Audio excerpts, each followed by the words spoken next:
Hello दोस्तों, welcome back to the channel Srishti study point. और बिहार लोक सेवा आयोग की तरफ से आप सभी को पता है तो बिहार TRE यानी कि टीचर रिक्रूटमेंट एग्ज़ाम हुआ है, उसके रिज़ल्ट आने शुरू हो गए हैं। और आप वेबसाइट पे जाके देखिएगा तो 11th-12th के लिए जिन्होंने बच्चों को पढ़ाने के लिए जिन अभ्यर्थियों ने फॉर्म भरा था उनका जो है रिज़ल्ट कल भी आया था और आज भी अपलोड किया गया है। आप जाके साइट पे देख सकते हैं।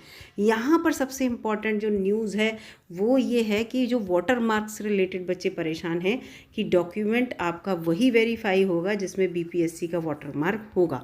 तो बहुत से बच्चों के डॉक्यूमेंट जो हैं किसी के थोड़े बहुत एडिट हुए हैं, किसी ने सही करवा लिए हैं, तो उनको वो अपलोड करना चाह रहे हैं। तो उसको लेकर यहाँ पर एक न्यूज़ है पूरी, ये लिखा है देखिए, अगर आपके डॉक्यूमेंट सही से अपलोड नहीं हुए हैं तो आपको दोबारा मौका मिल रहा है। तो ये लिखा है कि 1 से 5, 9 से 10, 11 से 12 वे जिन सफल अभ्यर्थियों के अपलोड किए गए दस्तावेज यदि त्रुटिपूर्ण हैं या अपठनीय हैं तो सही दस्तावेजों को पुनः अंतिम विस्तार स्थिति यानी कि 18/10/2023 से 30/10/2023 तक, कब तक? आज से ही आप 30/10/2023 तक अपलोड कर सकते हैं। ये आपको एक मौका मिल रहा है। अगर आपने अपने डॉक्यूमेंट को थोड़ा बहुत अपडेट कराया है या आपका कोई ऐसा डॉक्यूमेंट है, जैसे बहुत से बच्चे जो हैं CTET इस बार पास हुए होंगे, उन्होंने अपने डॉक्यूमेंट अभी जो है अपलोड नहीं कर पाए होंगे, जब मौका मिला था तो उन्हें फिर से मौका दिया जा रहा है। 18 अक्टूबर से लेकर आपको 30 अक्टूबर 2023 तक आप अपने डॉक्यूमेंट अपलोड कर सकते हैं। इसके लिए बिहार लोक सेवा आयोग की जो वेबसाइट है online bpsc.bihar.gov.in, ये पूरी वेबसाइट है। इस वेबसाइट पर आप जो है अपने लॉगिन ID एवं पासवर्ड से लॉगिन करने के उपरांत अपने डैशबोर्ड पर जाकर त्रुटि रहित, जिसमें कोई गलती ना हो, और पठनीय प्रति अपलोड कर सकते हैं। लेकिन जो अपलोड डॉक्यूमेंट आप करेंगे वो 100 KB से तक का हो, यानी कि उससे कम का हो या उतने तक का हो, 100 KB से ज़्यादा का ना हो।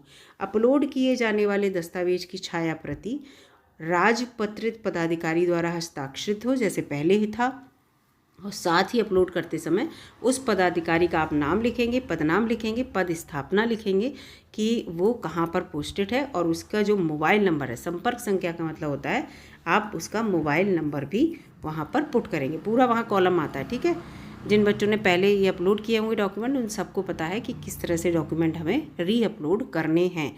पूरी इस तरह से एक पूरी लिस्ट बन के आती है आपके सामने, और यहाँ पर आप डॉक्यूमेंट अपलोड करेंगे और यहाँ पूरा लिखा होगा पदाधिकारी का नाम, फिर आप यहाँ पर उसका, इसके बाद उसकी जो पूरा यहाँ पर लिखा है पदनाम, पद कहाँ पे पोस्टेड है, और मोबाइल नंबर। तो ये सब कॉलम में आपको यहाँ पर ऐसे भरना होगा। फिर लास्ट में यहाँ पर आपका होगा सबमिट का बटन। जब आप इस सबमिट यहाँ पर कर देंगे इस बटन से, तभी आपका ये डॉक्यूमेंट अपडेट होगा, सबमिट हो पाएगा।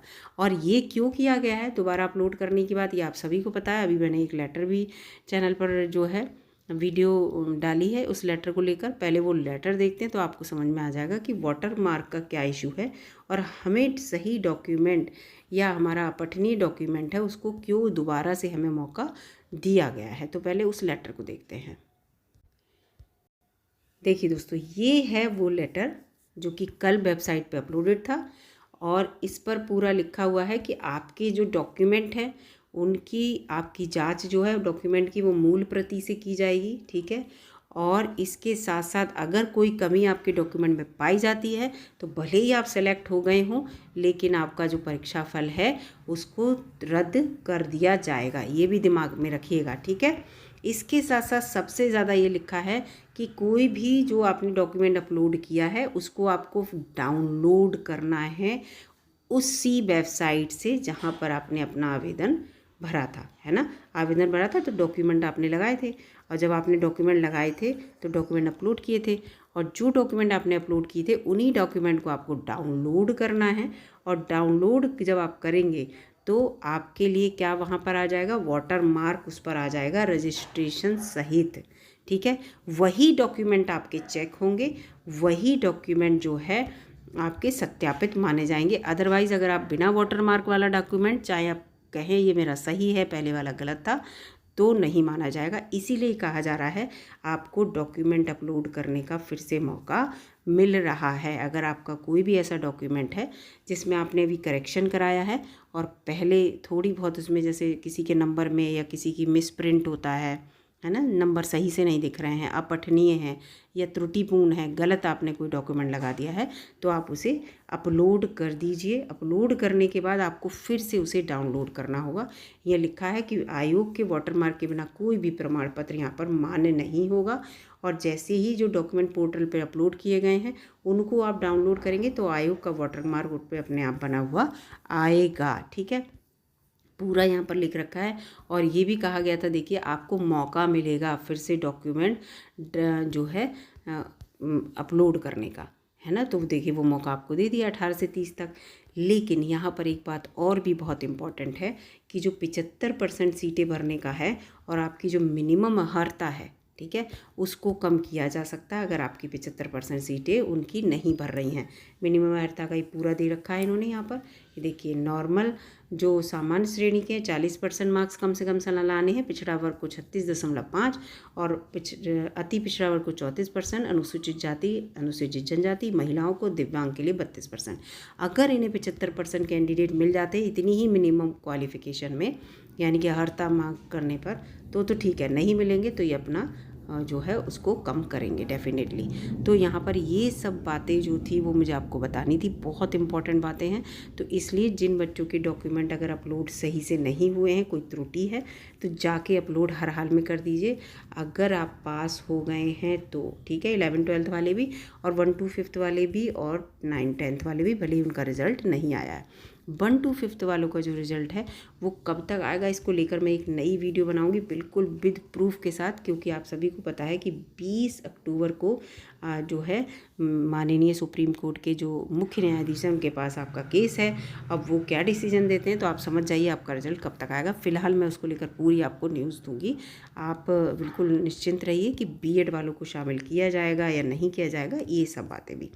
फ़िलहाल यहाँ इम्पॉर्टेंट ये है कि जो भी बच्चे हैं 11-12 का तो रिज़ल्ट आ ही गया है, तो वो बच्चे तो पास वाले अपने डॉक्यूमेंट अपलोड कर दें अगर कोई गलत है। और 9-10 और 1-5 वाले रिज़ल्ट का वेट ना करें, अपने डॉक्यूमेंट आप अपलोड कर दें अगर आपका कोई डॉक्यूमेंट त्रुटिपूर्ण या अपठनीय है। तो यहाँ पर मैंने जो है पूरी आपको जानकारी दी थी। वीडियो अगर आपको अच्छी लगी है दोस्तों और नॉलेजेबल लगी है तो लाइक कीजिएगा।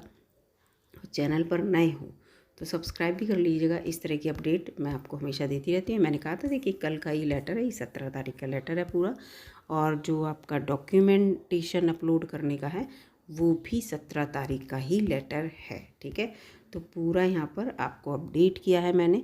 और इसके साथ साथ जो बच्चे पास हो गए हैं उनके लिए बहुत सारी शुभकामनाएँ, और जो अगर पास नहीं हो पाए हैं तो कोई बात नहीं, आगे भी वैकेंसी आने वाली है 17,000 के लगभग। उसमें कोशिश कीजिए, अपनी पढ़ाई को कंटिन्यू रखिए जिससे कि आप आगे जो परीक्षा फल आए उसमें आपका नाम हो। ठीक है, मिलूंगी अगली वीडियो में, तब तक के लिए नमस्कार। चैनल को सब्सक्राइब कर लीजिएगा, दोस्तों में शेयर कर दीजिएगा और वीडियो को लाइक भी कर लीजिएगा।